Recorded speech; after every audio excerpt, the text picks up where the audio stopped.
Hey guys, welcome back to another video. So this is a bit of a different video today, and this is the story of how I tracked down my online troll. And so I can't be 100% sure that the person that I discovered is actually the person who was making these comments, but I'm about 75% sure, just going off details that I have. So to give a bit of a backstory, I made this video on my main channel, and it was supposed to be reconciliatory in nature.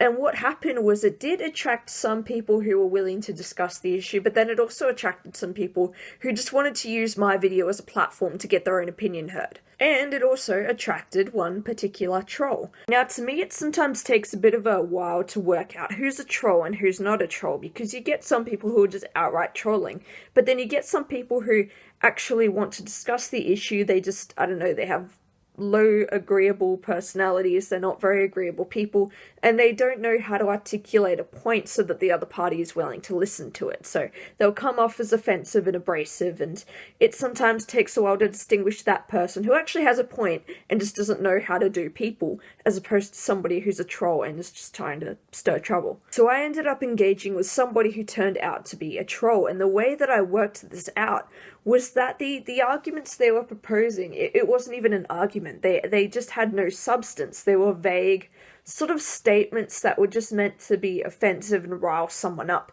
but they weren't actually making a solid point or a case or anything like that. And so the last thing that they ended up saying was that they wanted someone to see what they'd written.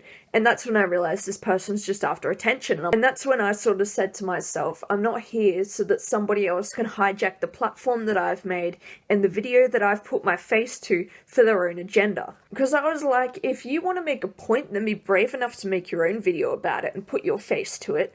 And I soon worked out why this person wasn't going to do that and why they had resorted to going around on other people's channels and, you know, sort of attention grabbing on other people's videos. And so what I did, because of that realization, was I just deleted all of their comments, because I was like, well, I'm not giving you what you want here, like, I'm not feeding into that. But I guess the reason I was targeted was because of the reconciliatory nature of the video. Like, if you could get me riled up after making a video, then you've sort of, I guess, I don't know, I'll give you a medal, you know, that kind of thing. Now, that didn't really work, because for one thing, I'm not that kind of person, but for another thing, I am pretty conscious about what I say before I say it, so I did have a sort of air of, you know, if I say this, I might really be tempted to, you know, have a bit of a gotcha moment, I suppose, but, you know, like, I think ahead to what that's gonna be like in the long run, and I'm not really interested in, you know, winning arguments with people online and ruining my reputation for it, or the reputation of the things that I stand for. So, you know, I didn't rise to that level. I just said, what are you doing, pretty much? Like, what are you trying to get out of this? And it ended up that they just wanted attention, so I took that attention away. So that was that. That was sort of the end of it for me. But then I was on someone else's video, and I found a comment from another user. Well, it was actually the same person. It was just a sock puppet account. And the reason I could figure that out was because the things that they had written into my channel when they were trolling my video were identical to the things that were written on this video, down to the same grammar and everything. So that was how I knew that this was a sock puppet account.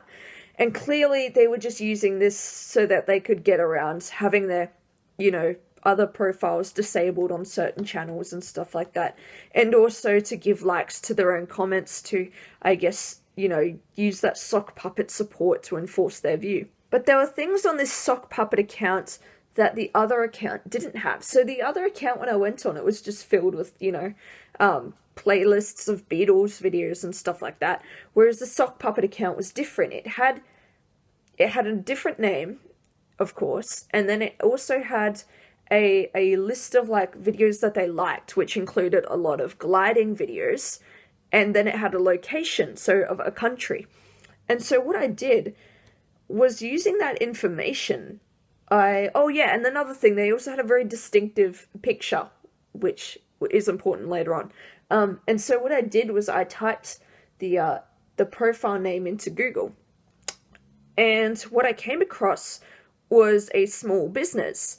And the small business was related to the profile picture.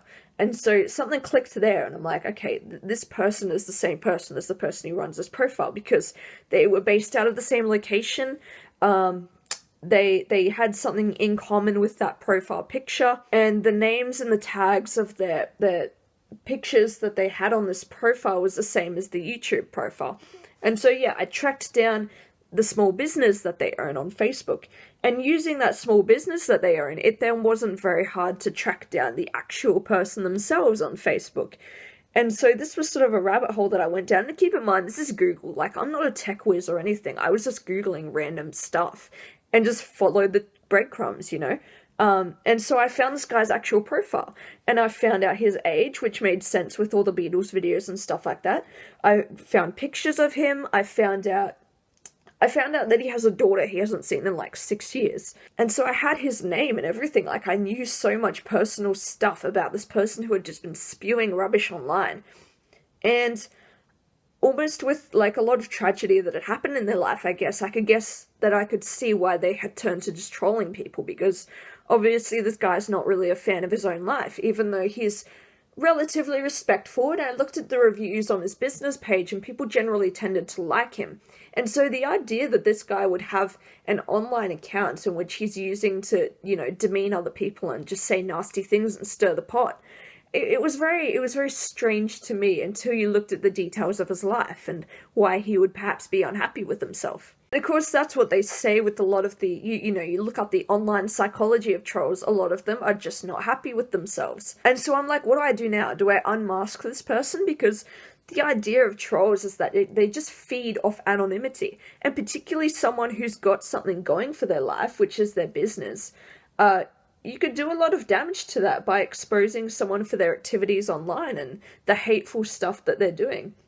But I didn't do that because I'm not interested in excessively using force to destroy someone. At most, I think what I wanted to do was give him a bit of a spook and just say, sort of, I know who you are. Like, I've got some sort of power in my hands, so you better cut this out because you're not anonymous. So what I instead did was I sort of made a subtle nod to the fact that I knew they had a sock puppet account. So I found one of the comments that they'd done under their original profile, and I typed in something like, "You wouldn't happen to be a fan of gliding videos, would you?" And I never received a response for that, so I assumed that that comment achieved what it was meant to.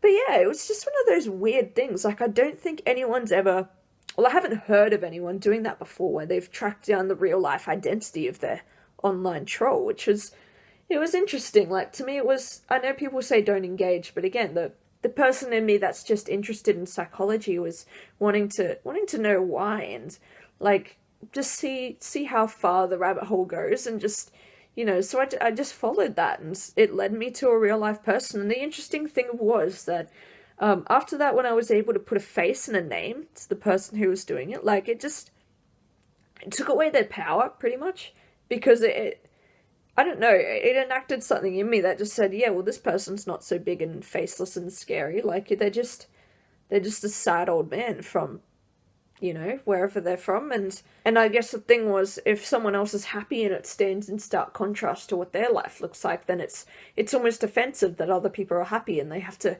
go around creating chaos and discord and spreading vitriol. And honestly, like, by the end of it, I pitied him more than anything. I thought it was sad that they'd done this. Like, and I guess sometimes I'm more prone to anger than sadness, and so it was very unusual for me to end up feeling sad for this person as opposed to feeling angry towards them. But I did. I just felt sad. Like, your life sucks so much that you have to go around, making other people feel bad. Like, you must be in a pretty dark place to be doing that. So yeah, that's my story. And I guess, yeah, like I said, I wasn't interested in destroying this guy.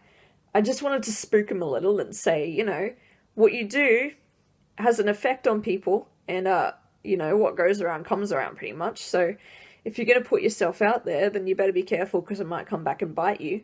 But yeah, that's pretty much my story of how I worked out the identity of my online troll. So thank you for watching. See you guys next time.